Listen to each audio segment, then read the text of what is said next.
Hi, everybody. My name is Sandy Baird, and I am the vice president of a group called the Cuban American Friendship Society, which has been in existence since about maybe even in the 80s, when I first went to Cuba. And I am asking people to sort of consider, or at least pay attention to, a very serious foreign policy issue that's happening right today as we speak in the island of Cuba, and it has to do with the relations with the United States. But let me go back a bit and talk a little bit about what has caused this crisis in Cuba. And I would say that this crisis basically started, well, in the beginning of all of our republics. Since the beginning, the United States has always wanted relations with Cuba because, first of all, Cuba and Havana were the city in which slaves often arrived in the New World. So the slaves would arrive in the New World after being kidnapped from Africa, and then they were often transported to the United States. And that, of course, slavery was the basis of the Cuban economy. It was the basis of the United States economy. And essentially, slavery formed the basis of the economy in all of the Americas. But Havana was really a hub of that. So the United States always had interest in having close ties with Havana. Prior to the Civil War, for instance, the Confederacy or the Southern states actually wanted Cuba to become a state because it would have added to their political power of the Confederacy, which eventually left the Union and tried to establish a separate country called the Confederate States of the United States, which again, the secession movement was founded on slavery and the protection of slavery. And of course, Cuba would have added to their political power. So Cuba always has been interested in the United States. However, let me step back a bit and talk about the events which occurred in 1823 also, which was prior to the Civil War and prior to the the Civil War, I would say. It was 1823. In 1823, the revolutions throughout the Americas had produced the elimination of the Spanish Empire largely, and the elimination of the French Empire. And it looked like the Anglo Empire was going to be the empire that took hegemonic power throughout the Americas. And that empire, the Anglo Empire, of course, was in the United States, not Spanish America and not French America or Portuguese America, but it looked like Anglo America was going to be the hegemonic power of all the Americas. However, there was always the danger that other European powers would also come in to recolonize the American states. For instance, England in particular, which the United States had defeated in 1776, or France or Spain particularly. In 1823 then, as a result of a president by the name of James Monroe, he announced in what was called the Monroe Doctrine that forevermore, the United States of America, which had become the United States in 1787 with the Constitution, that the United States would guard all of the Americas against further colonization by the British or the French or the Russians or anybody. So the United States established the fact that the United States was going to be the military power throughout the hemisphere, so to protect against any further colonization by the European powers, which made the United States the key, most powerful part of all of the Americas. And that was in 1823. There were a couple of Spanish colonies left and a couple of British, and the French were in the Caribbean. But the United States then went on in 1898 in the Spanish-American War to complete that control of much of the Americas by eliminating the last two Spanish colonies in the Americas, and that was Puerto Rico and Cuba. And at that point, the Spanish were basically out of the Americas, and the United States pretty much had hegemonic powers over all of the Americas, with a couple of stray islands like Jamaica. I don't mean to say it was stray, it's a very powerful island, but those were British. However, the Spanish Empire was defeated in the Spanish-American War, and the United States then took really complete control of those former Spanish colonies, which were Cuba, Puerto Rico, and then went on to the Pacific, but that's a whole other story, and conquered the Spanish Empire in the Philippines, I believe in Guam, and in Hawaii, which of course wasn't Spanish, it was Hawaiian, but we got Hawaii at the same time. All right, so that was in 1898. The United States, however, did not, when it booted out the Spanish, it did not allow Cuba full independence. In 1898 and then in 1904, the United States said, okay, Cuba, you can manage much of your internal affairs, but the United States is going to determine your foreign policy. And this is a horrible thing, I think, that the United States, that was one bad thing. But the second thing it did is really crucial to understand what's going on in Cuba today. In 1904, the United States established a naval base in Cuba. And that naval base was called what? Guantanamo. Okay, so although Cuba essentially got its independence from Spain in 1898, it was crippled by the United States further by something called the Platt Amendment, which said, tough Cuba, you can be independent from Spain, but we, the United States, are going to govern your foreign policy from DC, and we are going to establish a base, a naval base on your territory. And that was Guantanamo. Now, I mentioned that to say, guess what? What is Guantanamo now? It's a prison, right? Y'all know about Guantanamo, right? Eric, you, everybody? Okay, we can't hear you, Eric, for some reason. Eric is muted, I guess.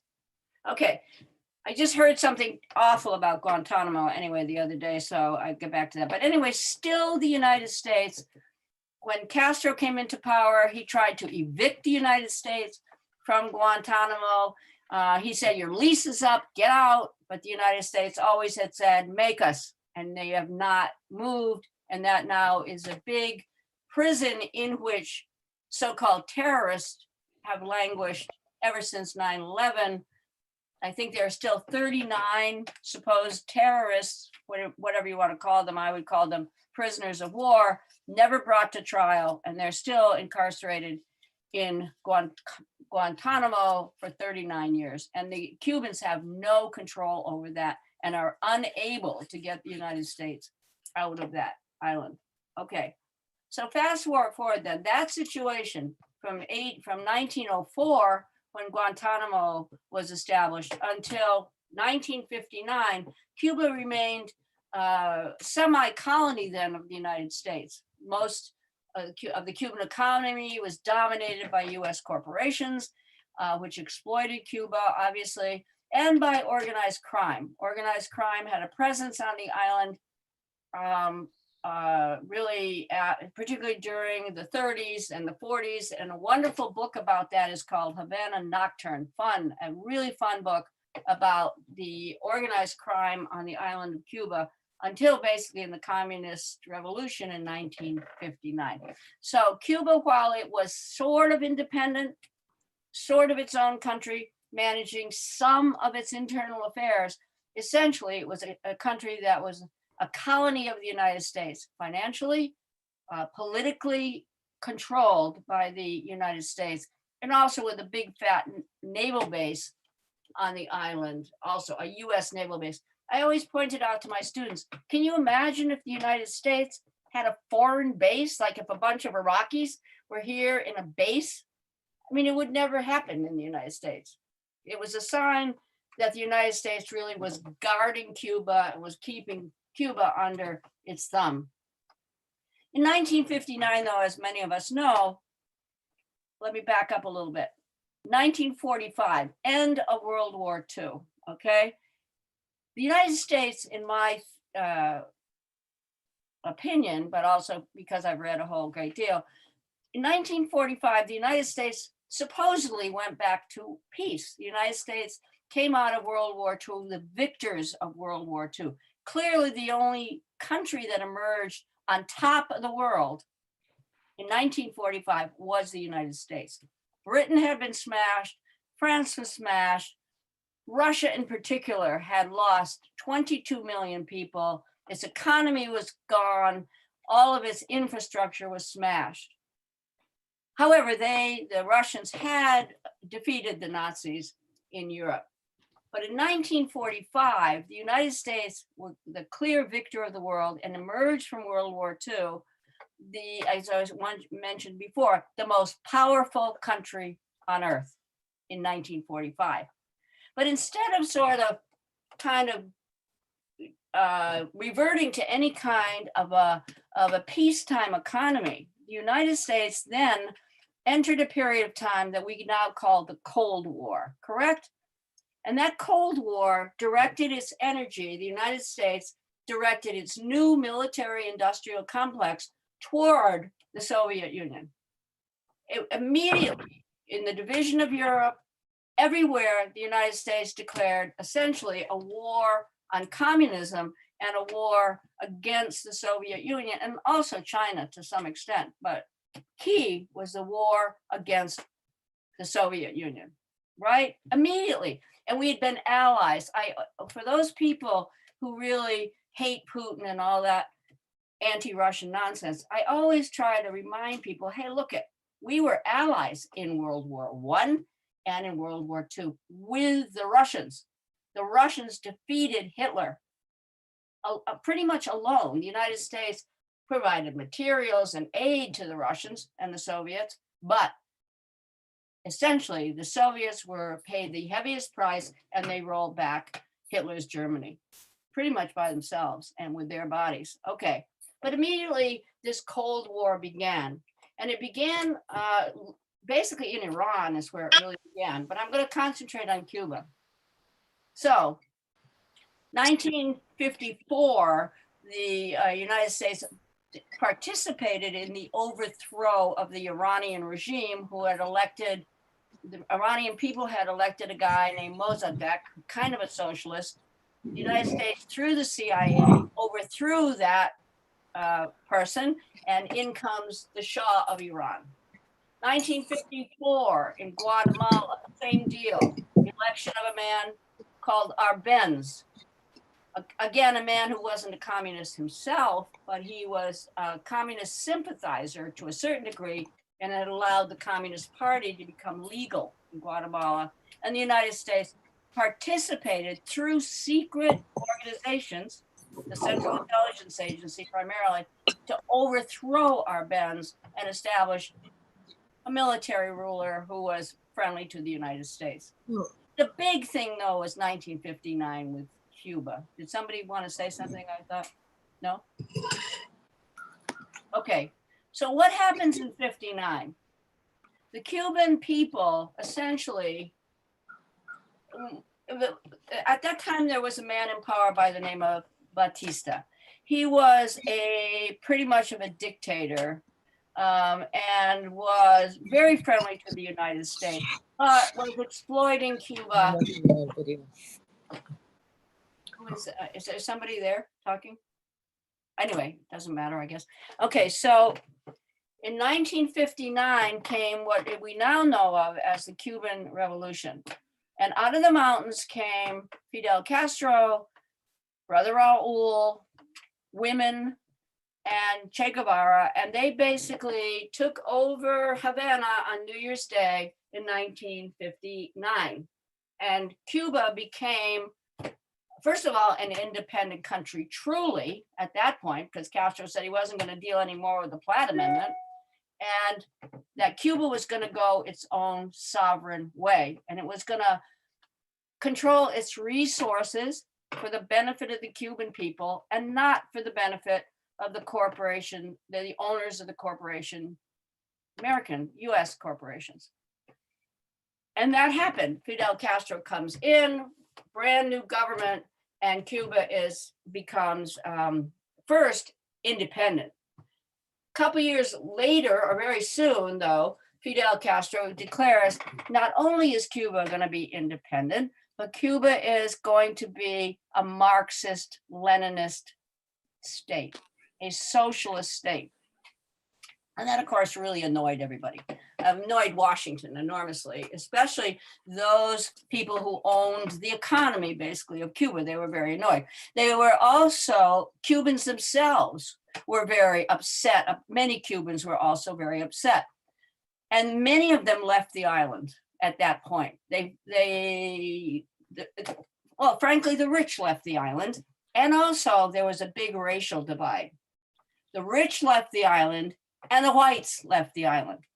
Because of course, communism, for all of its faults, which maybe people feel or maybe they don't, communism and socialism always promises racial equality and integration.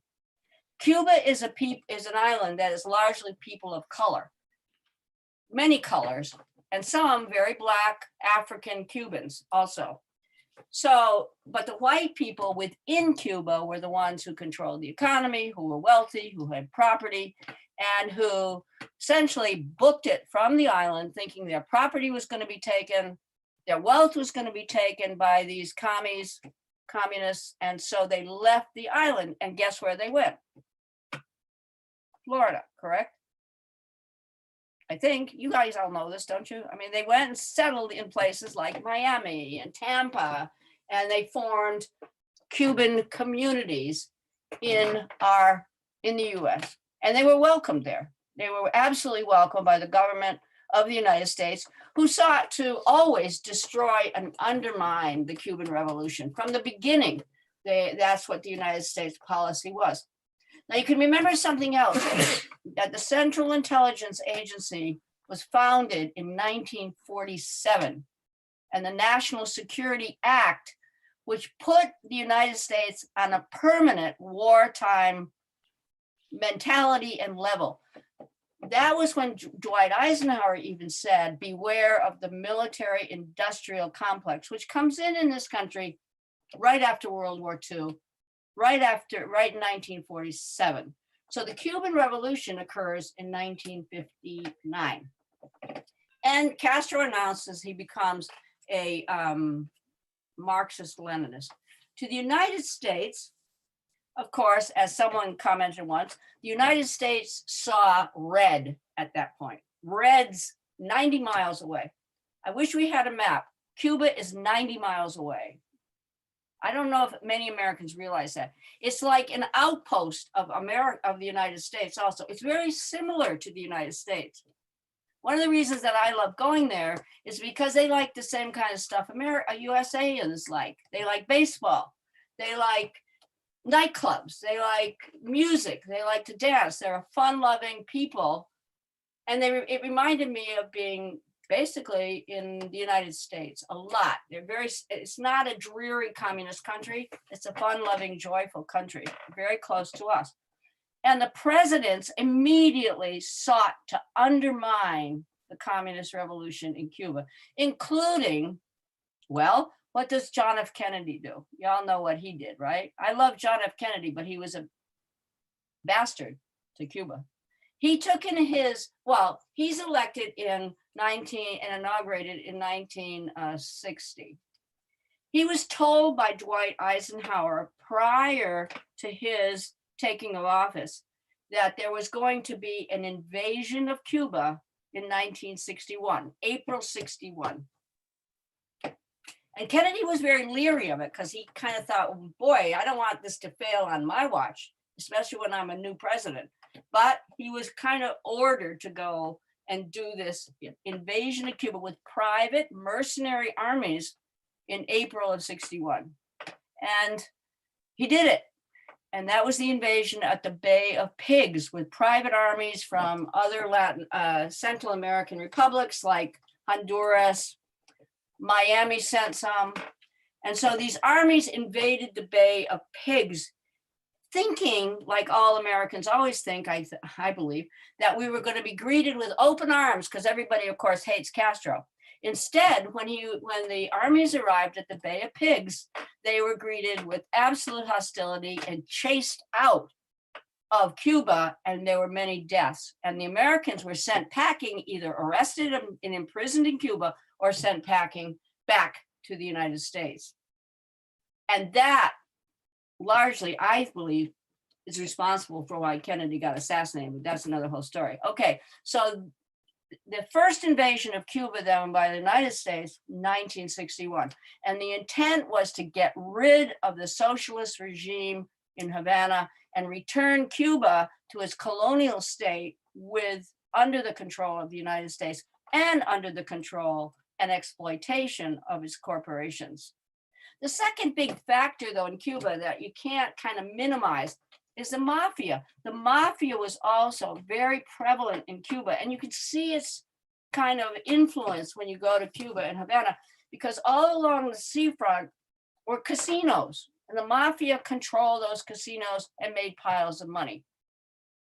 They left Cuba too when the communists took over. There's a story, though. There's a beautiful, wonderful hotel in Cuba and Havana called the Havana Libre. It used to be called the Havana Hilton. It's now called the Havana Libre. And there's elevators. And the story is that while Raul Castro and Fidel were going up to their offices, Lucky Luciana was coming down the other side to leave. And the story is that Raul said something like, "Hey, you boys can stay if you want to be, if you'll be good." Of course, that was the mafia, but they left. And again, where did they settle? They settled in Miami and in Florida also.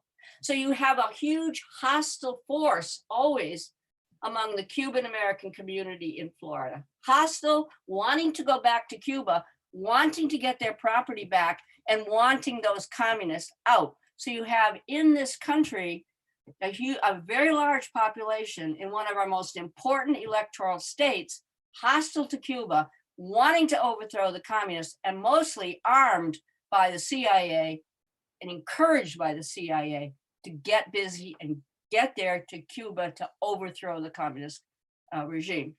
That lasted from 1959, that attitude lasted until present, right? And there has not been, there was a minor breach in that with Obama, right? The United States didn't even have relations with Cuba. It broke relations in 1962, and it imposed against Cuba a rigid and destructive embargo against Cuba. The Cubans call it a blockade or a bloqueo, which prevents Cuba from even dealing with third countries. The United States says, Cuba, you don't have the right to trade with France. You have no right to trade with Canada or with Britain. You can't deal really with anyone. The blockade prevented Cuba from dealing with any other country. Briefly, that has sometimes gone back and forth, sometimes, but it is not lifted. People thought that the embargo would be lifted under Obama. It was not, but Obama did do something crucial. He said, we will now, from now on, have diplomatic relations with Cuba. We will recognize Cuba as a sovereign country.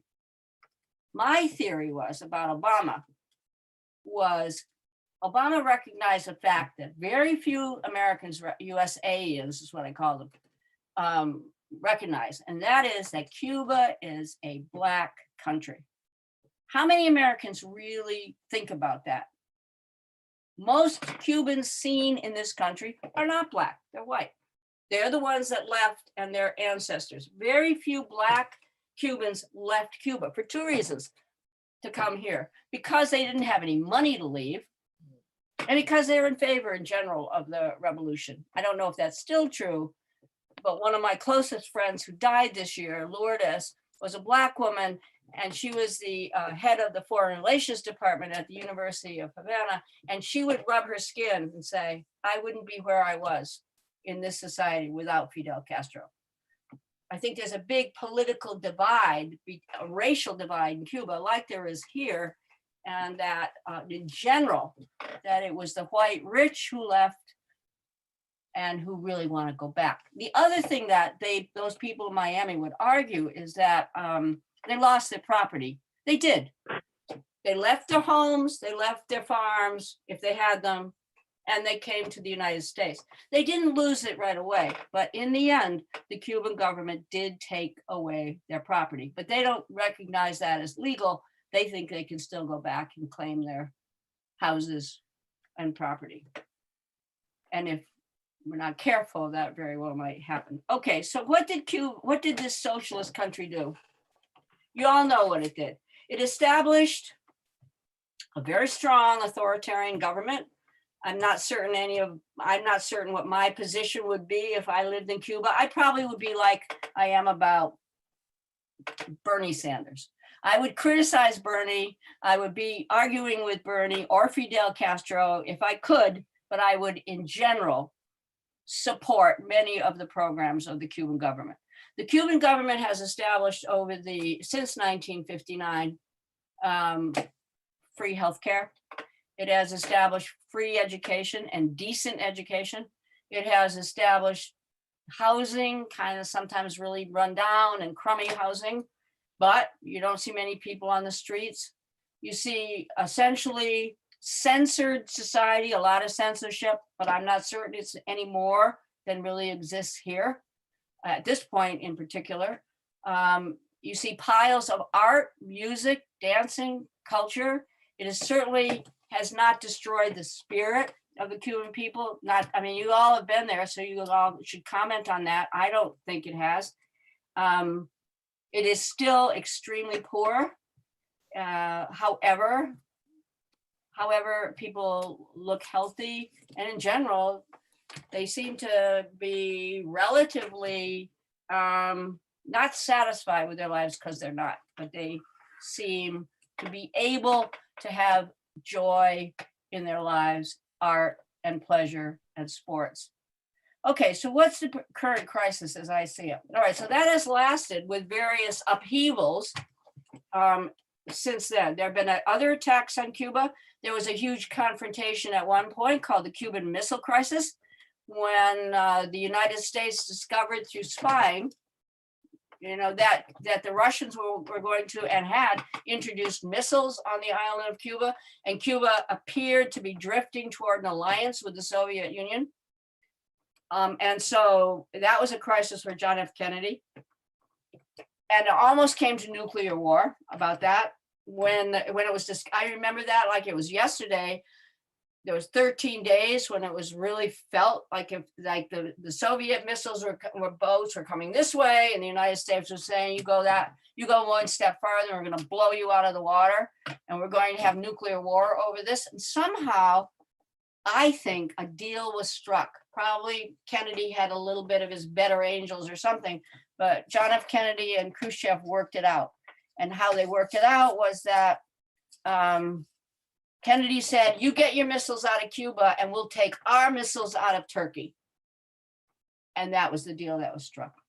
And so it avoided nuclear war. However, at that point, then the United States crushed Cuba with the embargo, with the blockade, and with endless attempts to kill people, to blow up things in Havana, and to make life as miserable as possible for the Cuban people. What is the theory behind all this economic hardship that the United States has imposed on Cuba? The theory is to grind the Cubans down so much that they will overthrow their government. Hasn't happened, but that's what I think is still going on. So now, fast forward. Why I think this is a real crisis at this point, and I'm asking really for your thoughts about this. Cuba was on the back burner after Obama sort of settled into this kind of a stalemate, but Obama at least allowed a lot of tourists went to the island, a lot of economic activity was reoccurring between the United States. In other words, Cuba was beginning to really become more and more prosperous. And then Trump came in and that was all gone. But it looked like things were perking up. And then Trump came into power and he reestablished Cuba, became back on the state terrorist list. Cuba, they established more sanctions.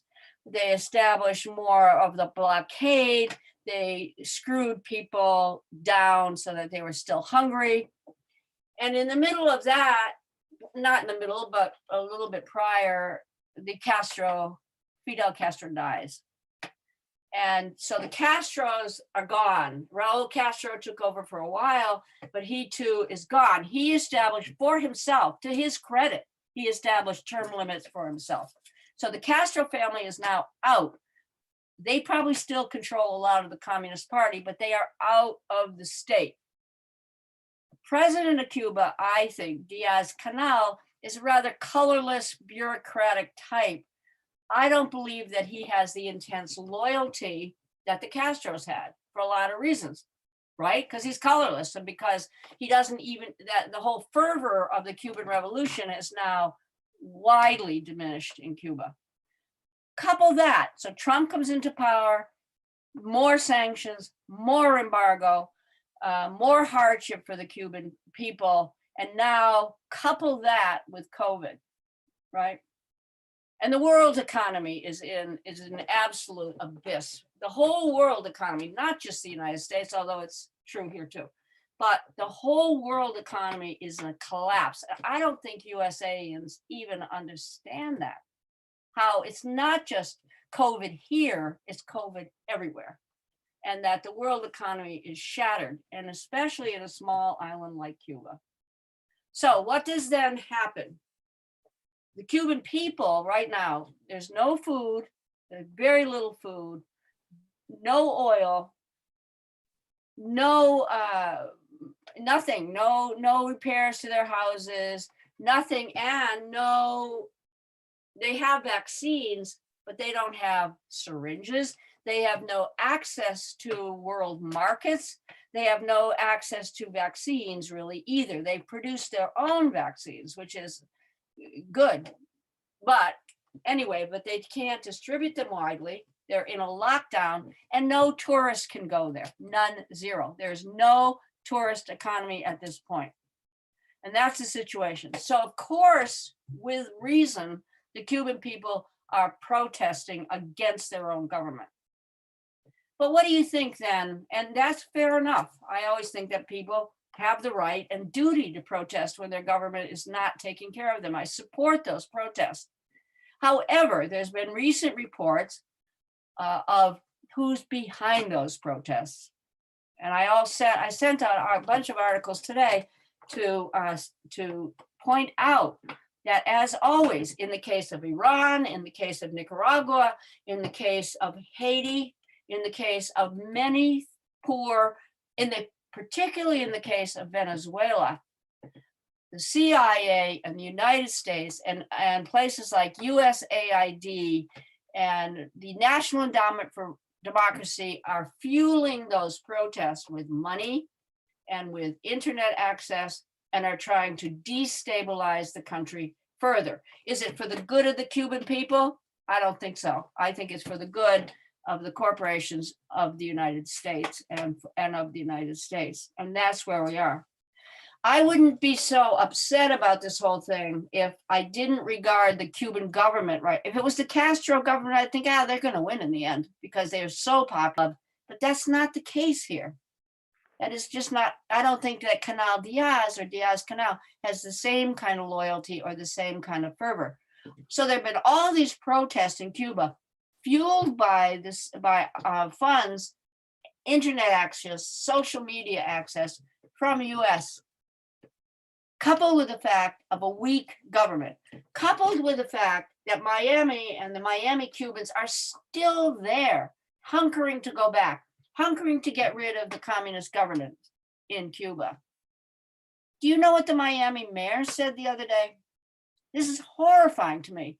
The Miami mayor said he was trying to convince Biden to bomb Havana. Those are his relatives. You see, those are family divisions. Those are people, probably relatives of his, that live in Havana. And he's saying, bomb Havana. I don't know. I think that our foreign policy is still so miserably connected with this fear of socialism, a fear of communism, that I believe that it is a very unstable time for Cuba And that's why I wanted to talk about this a little bit tonight, even this beautiful summer night. I'm just saying, I think Cuba's in trouble. And I would like to at least, there's nothing I can really do about it except to try to raise consciousness about it, because people of the United States do not understand the whole relationship with Cuba. Or am I wrong about that? Anyway, so that's my pitch. Anybody have any comments or thoughts? No? Robin, I thought you did. Well, yeah, I mean, I have lots of thoughts along the line. Maybe what should happen is Angola should send some troops to Cuba to protect Cuba, because Cuba was the one country that came to the aid of the socialist Right. government in Angola in that terrible war they had from, I think, 75 to 88. And South Africa was under apartheid and was sending white troops in to get rid of the socialist government. And Cuba managed with Russian aid, and I think Russian money, to send lots of troops there, and finally defeat the South African troops at Quinto Quintitali. And maybe someone else can say the name of that famous battle of you called it a country of black people. No, it's a mixed country. Yes, right. It is, and this was a sort of the only occasion where a mixed country came to support an African revolutionary movement, and it was successful at that. I was in Cuba for 4 months in 2008, and that was one of the stories that I was most interested in, and seeking to find veterans from the war in Angola and interview them and so on. And I found that was quite difficult, actually, to find a veterans organization that I could go and interview. It's hard to do investigative reporting in Cuba, I've found. But anyway, that was a wonderful thing, and that's why I'm saying Angola should send some help to Haiti right now. I mean, to Cuba, yeah. But Mexico is coming to How Cuba. so? How so? What are they doing? Didn't you read about that? No. Obrador thinks it's horrible what the kind of strictures that the American government is putting on Cuba, and he's sending assistance. And of course, the U.S. Peace movement has raised money and is sending lots of syringes. I'm not quite sure how they're getting them there, but yeah, right. The International League for Peace and Freedom has had a big effort to get syringes to Cuba. I mean, they can make the vaccine, their own vaccine, but they don't have just the manufacturing to create the syringes, apparently. And because of the blockade, they can't buy them anywhere either. They can't trade with other countries because the United States will fine those other countries if they deal with Cuba. Now, is there actually a blockade from? They call it that. From Venezuela? I mean, Venezuela is not that far away. Is there an inability of Venezuela to send boats to Cuba now? I don't know. The Venezuelans have helped many of these countries, right? They've also helped Haiti, correct? Yeah. And United States just controls the credit. For instance, if Venezuela sells oil to Cuba, Cuba can't, use any banks or they can't do anything on credit. It all has to, because the United States controls banks, world banks and currency. Can Venezuela do it? They were helping Cuba and Haiti, but somehow didn't that all stop? Because the United States has also got sanctions against Venezuela. Oh, this was interesting too. So I don't know, Robin. I mean, you could try to break the blockade. Countries might try to break the blockade. But mostly they don't, because they will be fined if they do. I don't know about Venezuela. I think Venezuela is under intense pressure too from the United States, isn't it? Oh, this is interesting to me. So there was that article that kind of drew similarities between Haiti, Cuba, and Nicaragua, all being undermined by the United States. And all the undermining, a lot of it, including the active, even violence. There was a semi-invasion, wasn't there, of Venezuela? There's an opposition leader that was appointed president of Venezuela by Donald Trump, right? You remember that? Everybody remember that? His name was Guaido. And Trump took it upon himself to say Guaido is now president of Venezuela. And Guaido informs the opposition to Maduro, right? So they're all kind of involved in a security firm in Miami, which carries out some of the covert actions against Venezuela, against Cuba, against Haiti, and against Nicaragua. Nicaragua is undergoing similar destabilization protests that are funded by the US. Now, did the Ortegas deserve protest? Yes, they do. But protests which are funded by the United States, fueled by the United States, are really, really also trying to overthrow any socialist, any hint of socialism anywhere in the hemisphere. Now there's a new leftist government in Peru, correct? Didn't you tell me that today, Robin? Or somebody did. Yeah. And so that's going to happen in Peru. It happens in Bolivia, right?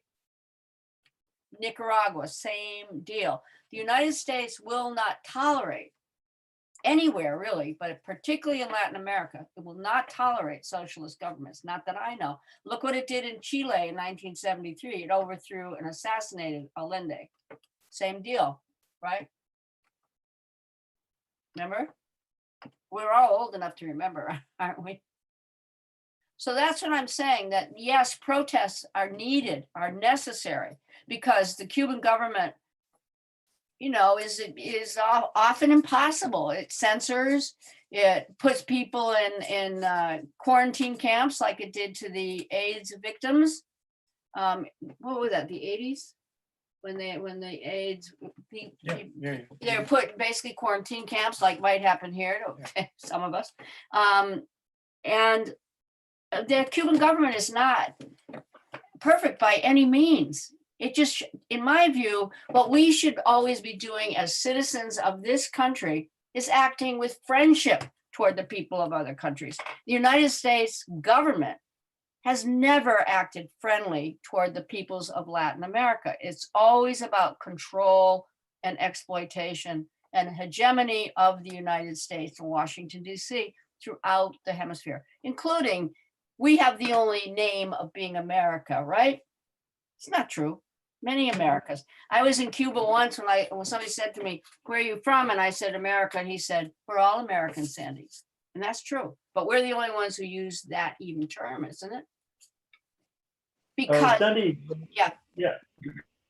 I would like to draw a parallel with, the situation in Africa, depending on which part. I agree with Robin, all these countries that have been helped by Cuba when they were fighting the Western world, basically in Africa, the Western world trying to undermine their revolutions over there. Cuba has been in Congo, has been in Angola, but we ought to understand that it's usually action-reaction. Most of the authoritarian regimes around the globe, some are organically authoritarian, but most of them have evolved into more and more authoritarian regimes as a reaction to the pressure that the Western world has been putting on them. Cuba, I don't know what is left to a regime like Cuba when everything around you is just hostility. Right. So it brings the local dictators or regimes to become paranoid. We've seen that all across Africa. Robert Mugabe used to be a good boy, and I'm using that expression because that was what was used as that was part of the lexicon in the domination of Africa and elsewhere where there's been people enslaved or under tyranny. Mugabe was a very good boy to the British, to the Western world until he couldn't face the growing frustration of his people when Tony Blair and I think Clinton, I don't remember exactly. Clinton, yeah. Yeah, couldn't let him, manage the agricultural reform that he was planning, giving some land to the Africans over there. So Mugabe has been. I was at the Voice of America. Mugabe was, even granted the honor to have a special radio program in his own native language, his own mother tongue, sponsored by the Voice of America to fuel rebellion in his country. In Ivory Coast, where I come from, when the current president, who is an illegal president because he went to seek a third illegal term, he was I remember the European Union, blocking and making deciding an embargo on medical supplies to Ivory Coast to push the population to rebel against the clinging, guy who was not so much in favor of the Western, agenda. So yes, Cuba is a dictatorship, but we have also to look into why are they put in this, like they cornered. So as a result, everybody around is an enemy of the regime. That happened also in Guinea-Conakry when Sékou Touré decided not to follow General de Gaulle with his phony independences to the local government. I mean, all the country under colonial grip of France. Sékou Touré, like the French took everything from the country. They didn't leave even a single, a single pen. So Sékou Touré had to turn to Russia. Russia also didn't know Africa. Russia sent them, snow machines. Yes, snow machines instead of agricultural machines. And then Sékou Touré every day had like an attempt to his life. Same thing in my like what France and the US through AFRICOM are doing in Mali, just escape a stabbing in a mosque. And that guy, everybody in Africa is like sure that he was sent by complot by France. Same way as assassinations are back to the political realm in Africa. So I don't know how as progressives you can deal with Cuba, but we have to understand that it's action reaction that brings these people to. But you're bringing up a really interesting point, Eric, and that is that the entire third world. By that I mean we have the first world, which is essentially the capitalist world, the industrial capitalist world. You used to have a second world, which was the Soviet and the communist world. And then you had the third world, which is the world of Africa, South America, Middle East, a lot of the Middle East, and a lot of Asia. And the capitalist world has always exploited the third world, correct? And then you had this breakthrough of revolutions, particularly after World War II, with many of the African nations becoming independent and throwing out the British, the French, the Portuguese, and all the imperial powers got basically tossed out of Africa largely, and independent African nations were developed. However, they in turn became exploited and remilitarized by the European capitalist nations, correct? Or at least there were attempts to that. It's similar with the United States in all of Latin America. You have all these rich nations that have for years exploited and had wars essentially to conquer the nations of Africa, Latin America, South America, and a lot of Asia. And Cuba alone has been able to resist being taken over, if you think about it, correct? Is that correct or not? Cuba is the only socialist nation left, except North Korea. Is that it? I mean, I wouldn't call China a socialist nation anymore, but if you think about resistance, the Cubans since 1959 have resisted being taken over again by the United States, largely, hasn't it? And that I don't think the United States can tolerate that. They can't tolerate this little island which has said, we're going our own way, Washington. And they have attempted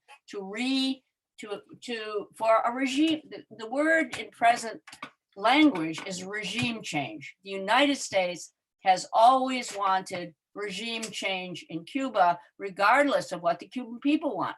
And by the way, there are piles of counter protesters in Cuba now too. So there are people who want to, I suppose, have the government change, but then there are piles of people also who do support the Cuban government. What I'm really worried about is that the Cubans in Miami, the real, I don't want to call them right wing because it doesn't explain anything. Those are the Cubans, the rich Cubans and their families who left in 1959 and who want to go back. I'm worried that they're going to try to go to Havana without Havana's permission. And if they do that, if they get into Havana waters, Havana's not going to allow that. And therefore, it could be a really violent confrontation. Robin, were you going to say something? Robin? There has been in the last few weeks some real movements here in the United States. There's a guy that walked from Miami to the White House, Carlos Lazo, documented on Democracy Now!, who I think, alerted a bunch of people just demanding that at least families should be able to send money to their families in Cuba. I think that was his main position. And that, to my mind, is clearly something that all people should support, that it's cruel to have an embargo like that. So I'm sure there are petitions out there that we could all sign if we looked for them. If signing petitions is the way to be an activist nowadays. It doesn't work though. What do you think, Deb? I see you shaking your head, Deb Booten. Unmute yourself. Yeah, I don't really have much to say. I'm hand sanding a table while I listen to this discussion. Oh, really? But yeah, I mean, I guess the only thing I think right now, it seems hard to imagine, but then again, I know this is naive of me, right? With everything going on in the world right now, that this country would do something, worse to hurt Cuba. And I don't know if we're hopefully in the position of getting rid of the embargo, for God's sakes, that's what needs to happen. But it's also, I'm aware that, this is all rooted in racism and corporate profit, the whole history of the country.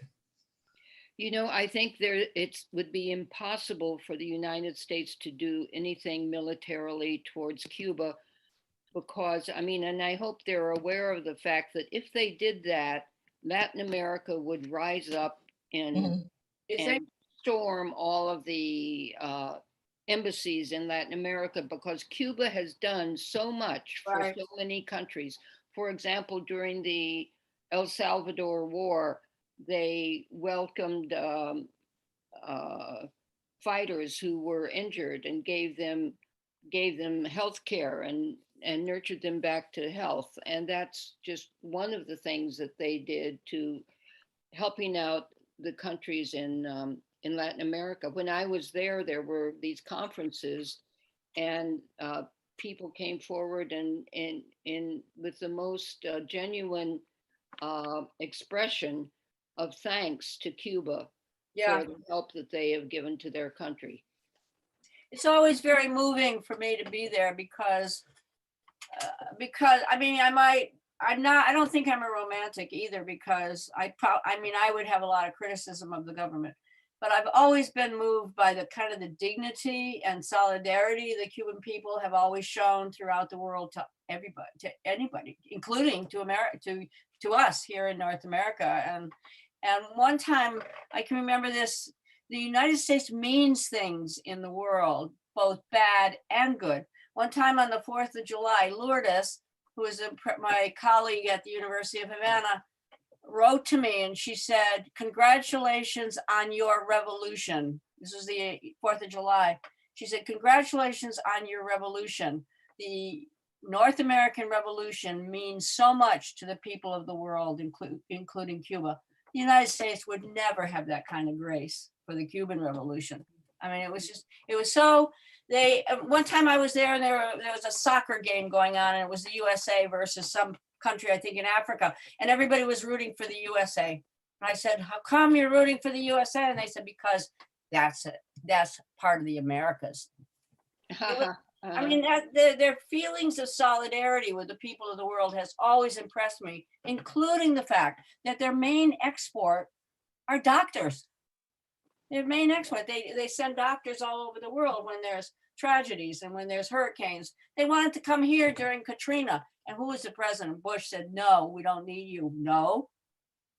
In fact, Fidel Castro once said that he would come and observe the elections in Miami, the Bush v. Gore elections, to see if we had any human rights abuses. Anyway. Well, and let me just make one final suggestion that, although the Cuban people don't have much opportunity to petition and to support different parties in their country, because of some of that, they have an incredible involvement and commitment to the arts and to Yes. dance. Yes. And the shows at the big museums in Havana are wonderful. They're totally different from the types of art shows you see here, because they bring sort of outsider art from Brazil and Argentina and so on, and you just see an efflorescence of creativity that I never saw here. I've never seen True. here. I agree. I agree. I agree. I might mention that the Cuban American Friendship Society, I formed that group in the 90s. I was visited at that. I'd been in Cuba. The first time was 1981 when the Soviets were still there. And I absolutely was transformed by Cuba. Always. I was absolutely transformed by it. I can't even put my finger on it, what how that affected my spirit and my everything about my life changed just by going to Cuba. But so I went in 81. In the 90s, I was visited, I think because of somebody that was visiting you, Robin, a guy named Alejandro Eduardo. He had no money. He came to the States with no money. He was hanging out with the Quakers, and somehow he lashed himself out with me, and I don't know why exactly. He probably felt, well, she's an easy touch. I don't know how, but I happened to meet him, and he and I formed together with corporate papers, the Cuban American Friendship Society, which is based on friendship to the Cuban people. Nothing about the government. I have my feelings about the government, but the politics of the Cuban American Friendship Society is friendship among the peoples, period. That's it. And so since then, I've been going to Cuba and taking trips to Cuba with other people who simply want to visit the island and really have a good time. It's a lot of fun. Besides being mind-blowing in a lot of ways to go to Cuba, it's fun.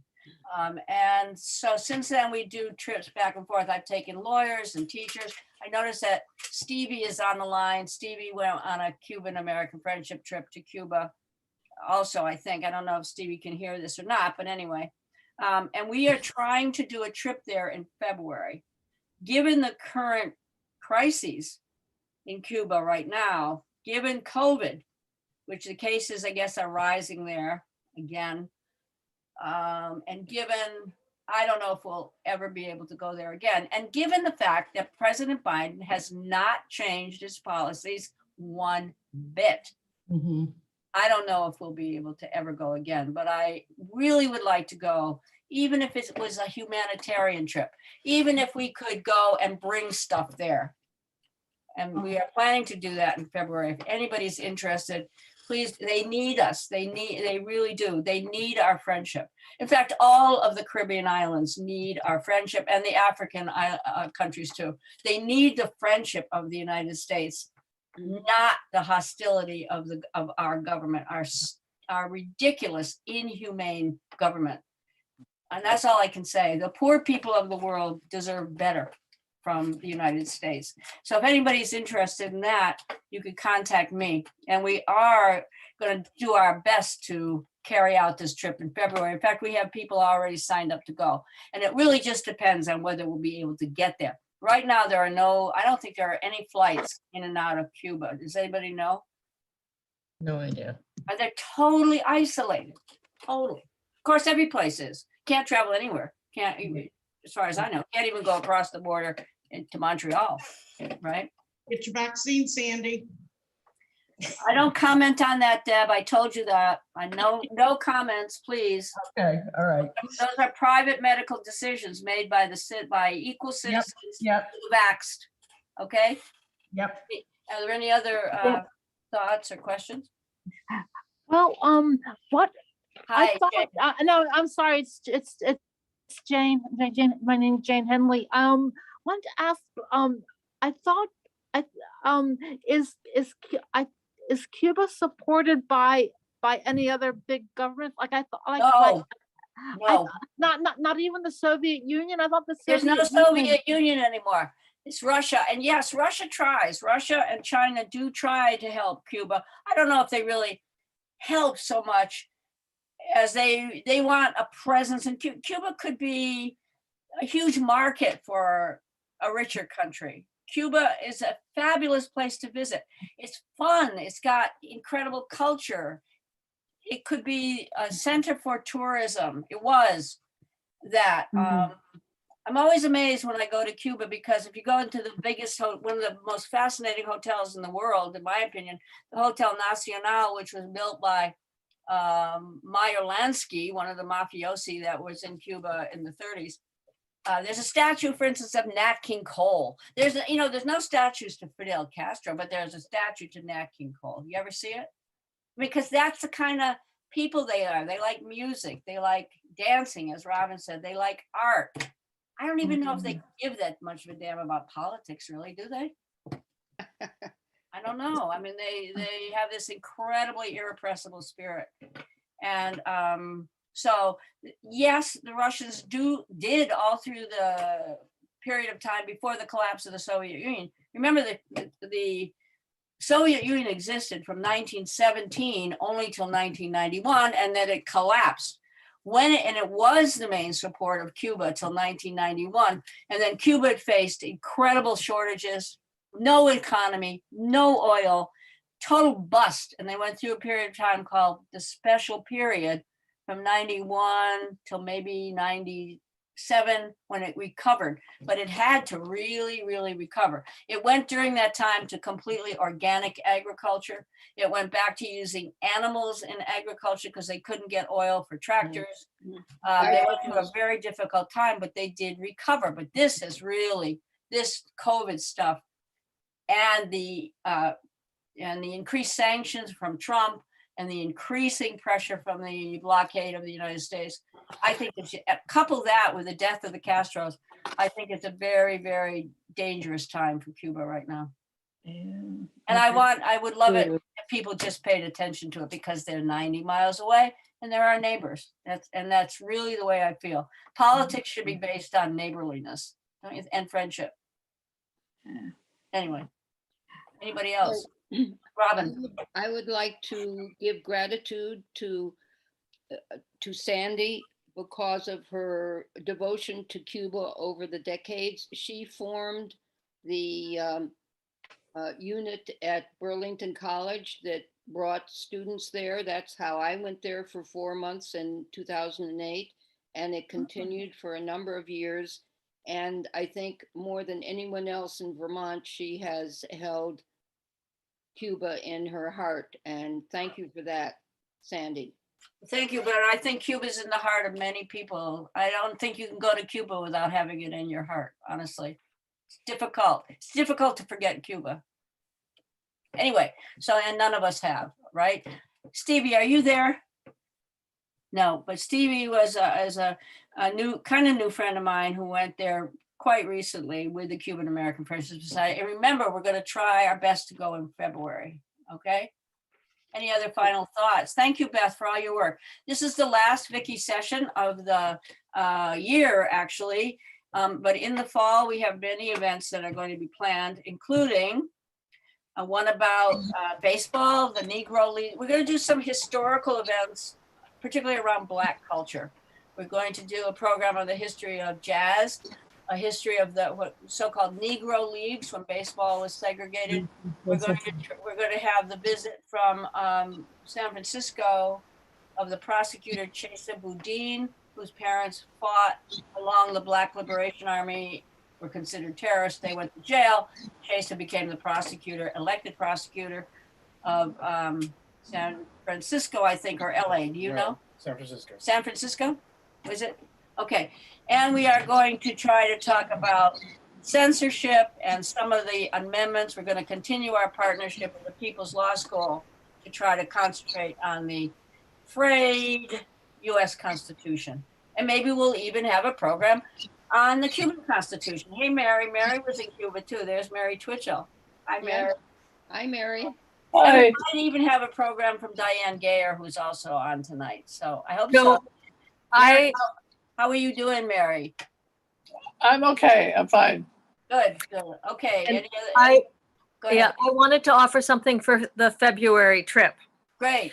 The last time I went was through VICII. The previous time I went had to do with natural resources. Right. And there's a tourist area that crosses over a natural resource boundary where all of these red crabs transit the road and get crushed by all the vehicles that go back and forth. And there's a need to build a bridge. And the reason why I'm saying bridge is because it becomes metaphoric of bridging cultures. So the road needs a bridge. We can all contribute to make that happen and build it. And there's a lot of locals that want to get engaged. And then all of these crabs can cross the road without getting smashed. It's only during February, March when they're in heat or whatever the transit zone is. Do crabs go into heat, Diane? It's a word like that. I mean, yes, basically they all move to the ocean, to the sea, actually to the Bay of Pigs, because that's where they procreate in the bay. And then these thousands, I mean, they're thousands, Sandy, and they then move back inland for the rest of the year. Well, it's And like they all the get turtles snapped. here. And what, Robin? The What? turtles here up in Mississippi, they are always That's it. crossing the road. Who would have known that about crabs? Who And would the have- amphibians in Moncton, also where they built a little tunnel. In this case, it's a major thing that hasn't yet happened. The Germans tried to do a tunnel. It's not big enough. So we could do a bridge project. That's a community building project. Let's do it, Diane. You guys want to come back to Cuba? Absolutely. I'm Hey, in the Mary, middle. Mary, I taking never Cuba. knew. You never told me. Did you have a good time in Cuba? Oh, absolutely.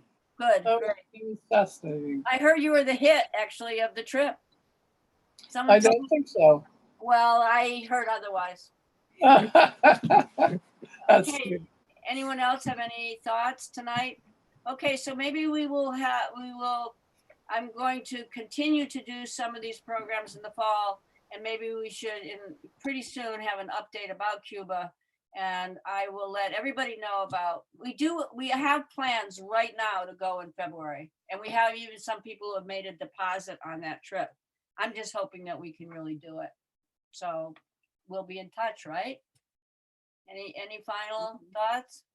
No, Thank you also, Beth, for all your work you've done for Vicky over this 2 years, correct? Yeah, and Beth has 2 done a years. great job. What? 2 years. 2 years. Wow.